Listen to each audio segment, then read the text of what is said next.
Со маски на лицата и задолжителна дезинфекција на рацете, која ја добиваа на влезовите, верниците денеска влегуваа во џамиите. Но внатре, без препорачаната дистанца од метар и половина, која барем во Тетовската шарена џамија беше невозможно да се одржи. На пладневната молитва имаше 80 на верници. Повеќе од половината се молеа внатре, останатите на терасата од џамијата.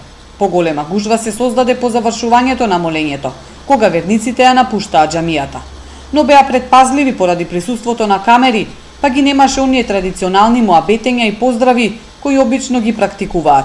Сепак велатоти не се плашат од зараза, а овој ден долго го чекале. Не да буде неклањено.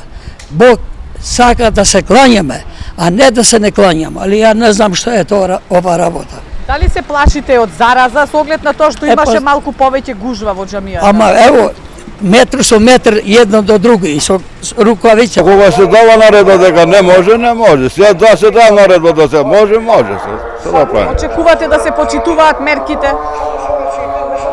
Треба да се почитуваат. Треба да се почитуваат, да. Не се плашите евентуални зарази на ширење вака кога се собира народ? Па ние колку што можеме се чуваме. Тоа е нешто што го чекаме одамна.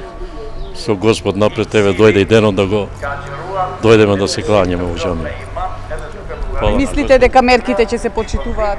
Треба да се почитуваат. Тоа е потребно на сите. Дали ви е страф евентуално од зараза доколку некој не ги почитува мерките? Само Господ ништо. Слична беше состојбата и во останатите џамии низ државата, некаде со помала, некаде со поголема посетеност. Еден од верниците пак во Мустафа Пашината џамија во Скопје вели дека гужви сепак не се потребни, барем во овие моменти. 5 пати дневно се клања муслиманот. И тоа не кажува нигде дека само џамија мора. Знаеш ситуација каква е сега? Ама не остави потез. Знаеш која е ситуација сега?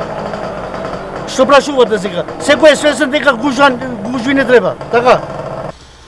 Со оглед што се рамазански пости, молитви ќе има секојдневно низ џамиите, а со тоа и многу верници. Дали ова ќе значи нов ризик за ширење на коронавирусот, ќе зависи од нивната дисциплинираност и почитувањето на мерките.